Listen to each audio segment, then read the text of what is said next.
We are doing well here on time. We're just at our 8:30 mark, and we have Jennifer Berkeley from the Tenants and Neighbors. Is she here? Oh, okay. And we just got another add-on, which, no, okay. Yeah. Paulette New, are you with Ms. Berkeley? She had to leave, okay. Ms. Berkeley, all yours. The floor is yours. That's coming next. Yeah. Good evening. Thank you to Chair Wright and Chair Blake and to members of the State Assembly Committee on Housing and the Subcommittee on Mitchell-Lama for the opportunity to testify tonight. I'm just going to read certain highlights of my testimony that I feel are important, acknowledging the time crunch. As you said, I'm Jen Berkeley. I'm the Subsidized Housing Lead Organizer for the New York State Tenants and Neighbors Information Service and New York State Tenants Neighbors Coalition. Tenants and Neighbors organizes in rent-regulated, Mitchell-Lama, and project-based Section 8 developments citywide. In buildings where we organize, the story is the same. Low and moderate income tenants in New York City are regularly experiencing the pressures of displacement. As you know, rents are climbing and tenants are concerned that they will not be able to afford to stay in their communities. Tenants and Neighbors has organized for several decades to preserve Mitchell-Lama developments, but it has been a challenge. We believe preserving our city's Mitchell-Lama housing stock is key to any broad range affordable housing plan in New York City. And the current administration in Albany, as well as members of these committees, would be wise to focus preservation efforts on Mitchell-Lama rentals. We're pleased to offer our testimony here tonight. As you heard earlier, over the last 20 years, nearly 40,000 units of affordable Mitchell-Lama rental housing has been lost.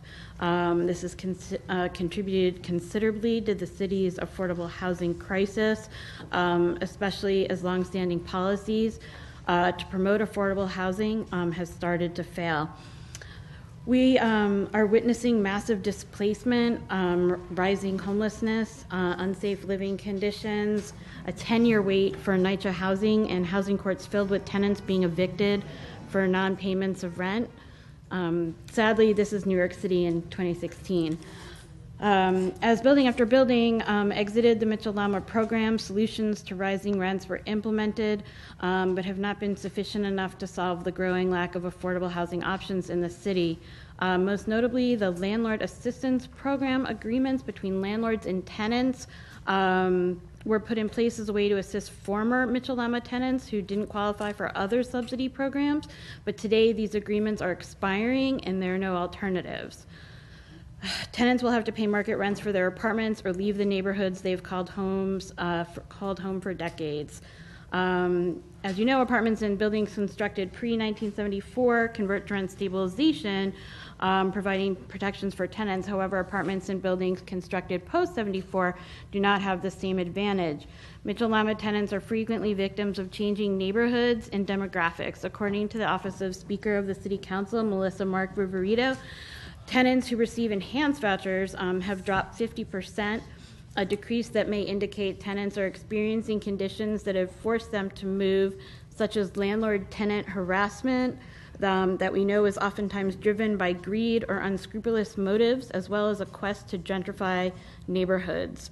In April 2015, Tenants and Neighbors released a report entitled Recapturing Mitchell-Lama Developments, Tools for Preserving Affordable Housing, calling on the City of New York to prioritize protecting current Mitchell-Lama tenants and preserving as much of the city's current Mitchell-Lama housing stock as possible, as well as recapturing Mitchell-Lama units by utilizing Article 11. The city has negotiated Article 11 agreements in several Mitchell-Lama rentals, including West Village houses in Manhattan, the Promenade Apartments here in the Bronx, and most recently negotiated the terms of an agreement for Atlantic Plaza Towers in Brooklyn. All Mitchell-Lama rental developments that reached the end of their initial agreements. Article 11 has also been used to effectively recapture lost affordable units in former Mitchell-Lama developments. That includes Land's End 1 in the Lower East Side.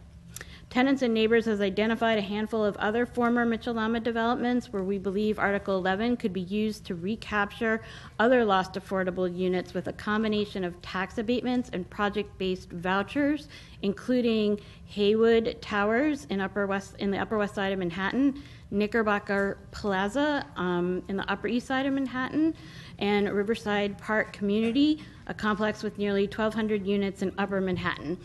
Recapturing lost Mitchell-Lama units would be a huge step in these communities that have seen massive rent increases in the last 10 to 15 years and the displacement of hundreds of families. We believe one area of improvement for Article 11 agreements is the involvement of tenants in the process of these conversions. While owners receive lucrative tax breaks in exchange for long-term affordability agreements, the tenants are often left out of the equation. We would like to see tenants take a more active role in the negotiating process by developing a list of building improvements or additions they would like to have included in the agreement. For example, tenants may ask for an indoor play space for children or a new intercom system. Another concern with Article 11 agreements are the levels of affordability that are established in the agreements to determine the eligibility of new tenants who apply to live in the buildings. We believe there should be greater restrictions on the income levels approved for new tenants, and that those levels should reflect the incomes of current tenants and the incomes of individuals living in the neighborhood at the time the agreement is written. This is frequently not the norm for these agreements. While our concerns regarding the long-term affordability of current Mitchell-Lama developments reaching the end of their agreements are paramount, we have additional concerns regarding the future of Mitchell-Lama developments. We believe the post-1974 restrictions should be removed and all buildings should become eligible for rent stabilization after their owner leaves the program, as per a bill currently sponsored by Assemblywoman Linda Rosenthal. This will protect thousands of tenants at risk of displacement following buyouts and prevent massive rent increases. We know that Mitchell-Lama buyouts are most likely in gentrifying neighborhoods, leaving tenants in those areas with few options to remain in their communities. It is our belief that the state of New York should develop proactive solutions to this problem and create a sustainable project-based enhanced voucher program for Mitchell-Lamas. Finally, we ask the state of New York to seriously consider declaring a moratorium on allowable Mitchell-Lama buyouts as per the chair's bill A3682 and increase its oversight of all Mitchell-Lama buildings.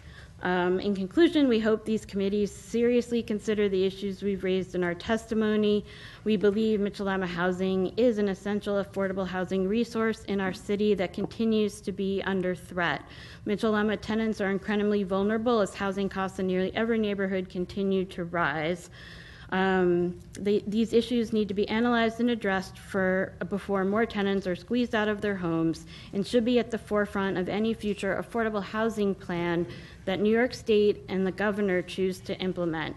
Tenants and Neighbors will continue to work alongside Mitchell-Lama tenants to preserve this precious resource of affordable housing. Thank you for the opportunity to testify this evening.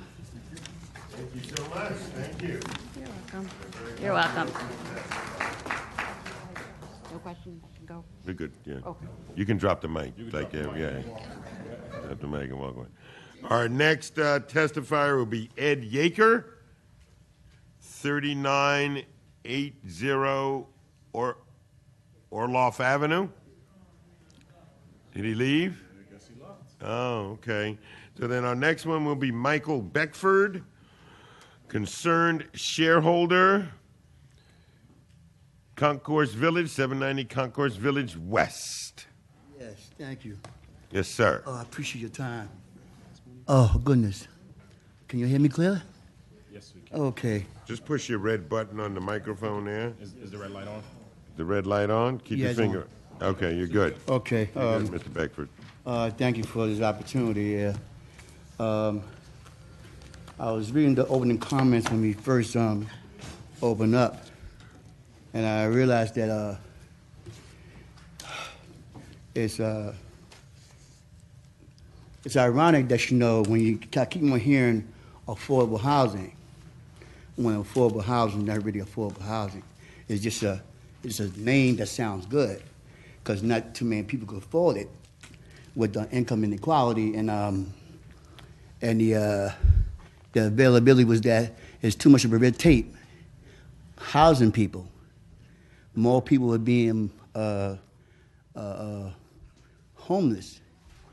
And if it's supposed to be affordable, then why is it's so hard to get into these Mitchell-Lama apartments? Now, there's a difference between cooperative and, I could say, the projects. In the projects, you got a small window to be eligible for apartment, whereas that if you buy a co-op, the window of opportunity is wider, where you can more so afford it. Reason why I say that, because when I bought my apartment, I was told that it was rent to buy. I mean, well, no, yeah, I could rent to buy it. But when I got to the table, they took that off the table and said, well, you got to buy whole. And I said, wow. So I regrouped, and I came back and bought the whole apartment. But when I brought it, it was in so much disarray, it really wasn't fixed up the way it's supposed to. So I came to the table and I asked her, are you going to accommodate me with some kind of like, and she said, oh, well, you mean take something off the price? I said, well, the apartment's not really fixed up because you had since last July. And at that time, it was April of the following year. So I still bought it for whole value, even though the apartment still had problems with it. So I'm saying, wow. So I got into it. And within the 2 years that I've been there, my maintenance went up twice. I'm saying, wow, it's astonishing. The point is that affordable is not really affordable. It's ironic that, not everybody making the same income as anybody else. I make a decent income, but when I bring it home, it looked like somebody stomped on it and then gave me the little crumbs and whatnot. I feel that it shouldn't be hard for me to really afford something if it's supposed to be affordable. For another example, when I applied for affordable housing 5 times before I bought my co-op. Out of the 5 times, 3 of them, I was ineligible because the lady said, well, did you make overtime the following year? I said, yeah. She said, well, you're ineligible. You made $1 or 2 more. I said, hold it.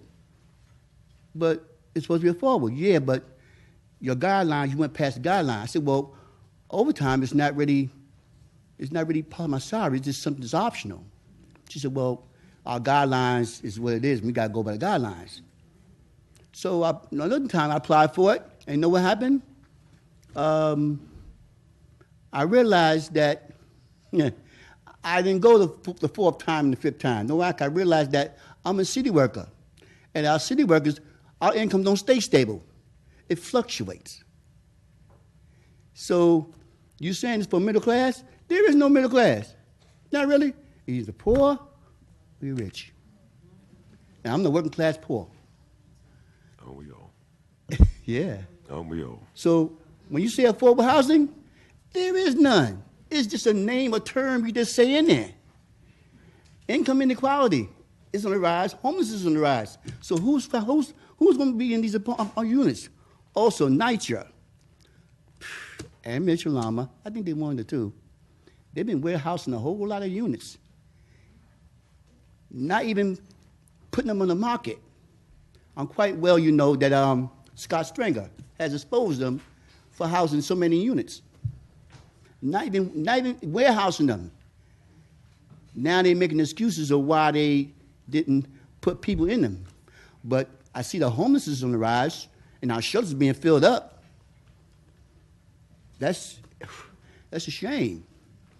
I appreciate y'all coming up here doing what you're doing, but I think it starts with the legislators. If we put you in office to do a job or to do what you're supposed to do, you put pressure on the legislators to make things happen instead of just say rhetoric. Because we can all say things that sound good, but let's put action into substance. Because there's too many people that are starving. I mean, I'm all right, but there's too many of me, of other people that's really starving, and I agree that, like you said, affordable housing, never did affordable housing. Just say a term, it's a shame. Now, you know, I see the decay of MitchellLama houses is not being up to par because somebody's not doing something right. I think it's a travesty that, you know, it's going to come to a point where it's that a high-priced developer is going to buy all apartments, and the ones who's in the MitchellLama houses going to be brought out. And you know who's going to be left out?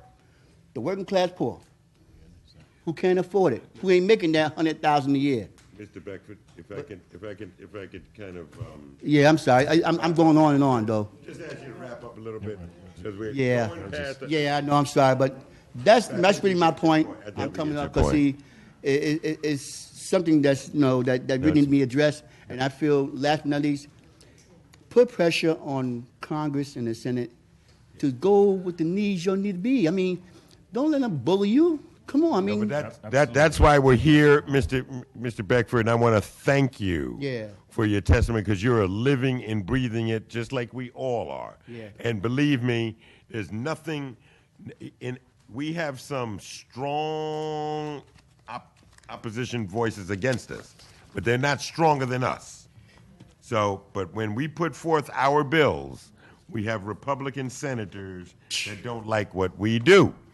But that's why we're here as your legislators, Right. to represent you. And as I said before, that's why we're having this hearing, so that we can see what's going on. All right, and you know, and our job is to represent you. So I just want to say thank you for your testimony. I want to thank all of you for participating. I want to thank all of you. We understand that everybody's very, very busy. Yes. Everybody's very, very busy, and coming to a hearing here at the Kingsbridge Library is a big, big deal at 8:30 at night. So, on behalf of the Housing Committee, Mr. Blake and Mr. Pichardo and Mr. Linares, I thank you very much. I'm I sure really Mr. do. Blake has some parting words, because nothing can ever shut him up anyway. No, let me hear him, man. Let me hear it. It's adorable when folks from Harlem come to the Bronx. But anyway, first we just want to say thank you for you being here. To your point, Mr. Beckford, and to everyone else, the first thing that was asked of us was to make sure that we actually were listening. And I think the fact that we're having a subcommittee hearing, which I don't think has happened before on MitchellLama, was the first step. And we're doing it now so that we actually can have time to make some of these changes before session ends. The number one thing that we heard from folks was about the waiting list. That's why there are specific bills right now to work on this. We have made the commitment to do building-specific town halls, so whether it be Concourse Village, Woodstock Terrace, Twin Parks, et cetera. We are ready and willing to do that itself. But we're hearing you and we're listening, and we want to make sure that we're going to follow up with you. So please, as a next step, if you did not already, make sure to fill out one of the cards that are there so we can actually know the specific concerns of yours.